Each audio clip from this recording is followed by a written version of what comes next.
السلام علیکم میرے پیارے ناظرین، چھوٹوں کو پیار اور بڑوں سے دعا کی گزارش۔ آج میں آپ لوگوں کے سامنے قرآن کریم کی تعلیم اور اس کے تعلم سے کچھ بیان کر رہی ہوں۔ اعوذ باللہ من الشیطان الرجیم، بسم اللہ الرحمن الرحیم۔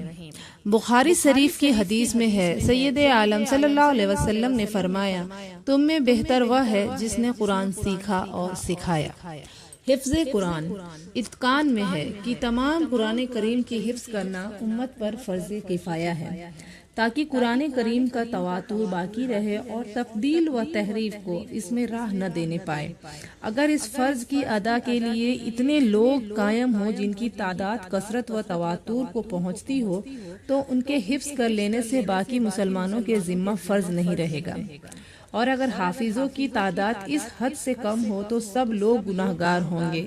قرآن کریم کی تعلیم بھی فرض کفایہ اور افضل ترین قربات و طاعات ہے، جیسا کہ حدیث مسلم میں ارشاد ہوا جو اوپر گزر چکی۔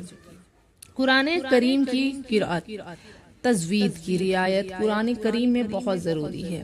حضرت ابن مسعود رضی اللہ تعالی عنہ نے فرمایا کہ قرآن کریم کو تجوید سے ادا کرو۔ قرآن کا قول ہے کہ تجوید یعنی حروف کو ان کے صحیح مخارج سے جیسا چاہیے ویسا ادا کرنا، یہ قرآن کی زینت ہے۔ آداب تلاوت قرآن کریم کی تلاوت بکثرت کرنا مستحب ہے۔ حدیث شریف میں ہے، دو ہی چیزیں رزق کے قابل ہے، ان میں سے ایک وہ شخص ہے جسے اللہ تعالیٰ نے قرآن کریم عطا فرمایا، وہ صبح و شام اس کی تلاوت کرتا ہے۔ بخاری و مسلم شریف۔ قرأت قرآن میں اسلاف کی عادتیں جداگانہ تھیں۔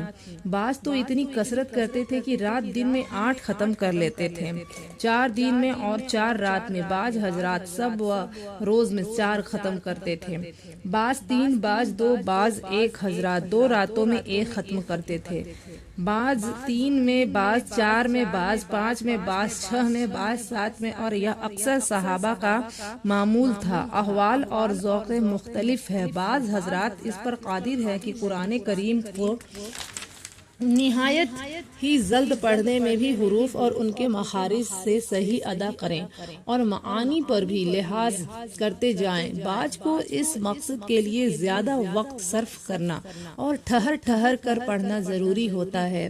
مثلا قرآن کریم کی تلاوت اگرچہ بے وضو بھی جائز ہے، لیکن اس کے لیے وضو مستحب ہے، کیونکہ قرآن کریم کی قرأت افضل اذکار ہے۔ نبی کریم صلی اللہ علیہ وسلم ذکر الہی کو باطہارت پسند فرماتے تھے۔ مسئلہ جنوب یعنی وہ شخص جسے غسل کی حاجت ہو، اور حیض و نفاس والی عورت، ان سب کو قرآن کریم کی قرأت حرام ہے۔ بغیر ہاتھ لگائے دیکھنا اور دلی میں تصور کرنا جائز ہے۔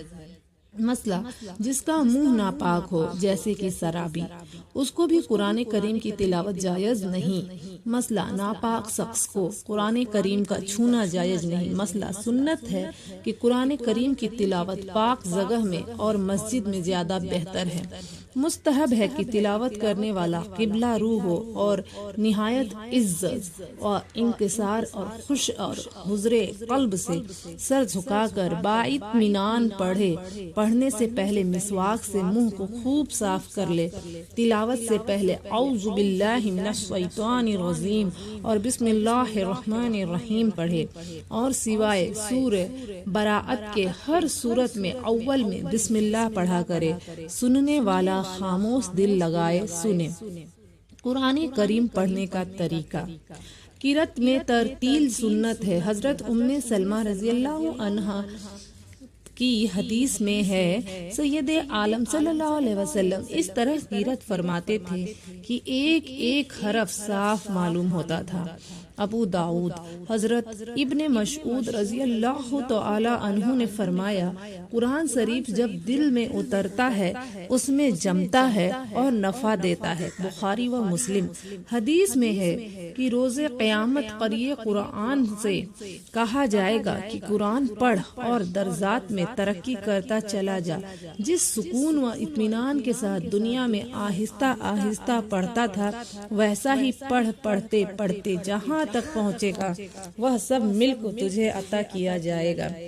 حدیث قرآن کا تدبر و تفہم کے ساتھ پڑھنا اور اس کے معنی پر نظر رکھنا مقصد اعظم ہے۔